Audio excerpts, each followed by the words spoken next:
Hey guys, my name is Emma and welcome to another 360 book review. Today I'm going to be talking about the Themis Files by Sylvain Neuvel. Book 1 is called Sleeping Giants, then we have Waking Gods and Only Human. As I said, these are by Sylvain Neuvel and are a sci-fi epic, I think is the best way to describe them. So let's jump in straight away with plot first of all. The basic premise that we are working with is there is a young girl called Ruth who, when she's out playing in her garden one day, falls through the earth and lands in an absolutely gigantic metal hand. Now this gets taken over by the military and completely shut down, and Ruth pretty much goes on with her life, and we then rejoin her when she is a scientist a good 15-20 years down the line, and she is fully qualified, etc, etc. And this coincides with her having an opportunity to be able to study the hand because the military have finally decided to release it to other people who can then study it. So from that point on, the book is then focused on the studying of this hand in general and what it potentially means, what substance it's made of, other things that were found in the cave with it, and it all spirals on from there. That's the most I'm really going to say about the plot for the most part, because obviously with a trilogy I don't want to go into too much detail because I will spoil things for you. This book is kind of noteworthy, or this series of books is noteworthy and interesting for the way that it is written and its formatting. So it is entirely told in interviews and military reports and news reports, which means that there is no real narration or kind of formal prose as you would understand it.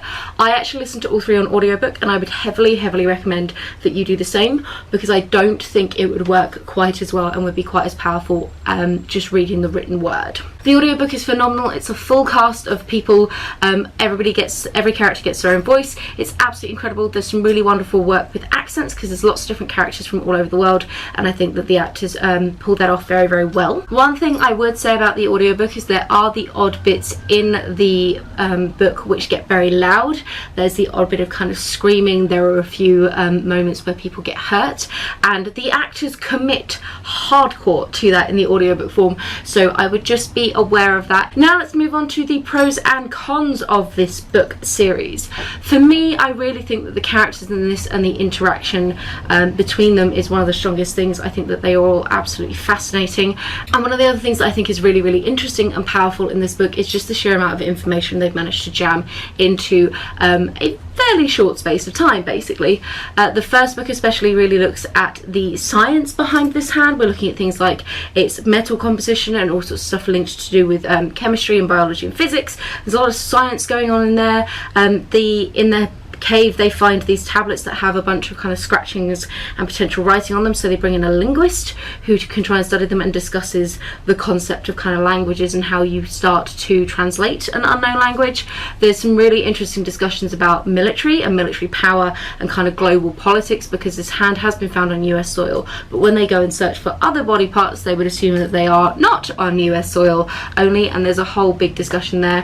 One of my favourite characters is this very shady unnamed human who we never really find out who he works for, especially in the first book, and he kind of is the puppet master pulling the strings and making sure that everybody does what he wants them to do, even when it kind of goes against potentially some of their moral codes. And I think that this book series is fascinating for discussing how you can manipulate people, what people's motivations are, what you can get away with doing for the greater good. There is definitely some instances where people are sacrificed in some way for the greater good of humanity, and I think it really gets into some very interesting ethical and philosophical questions there. So I think all in all this book is really cool and fun when it comes to exploring a lot of different ideas. It's also funny, like really funny.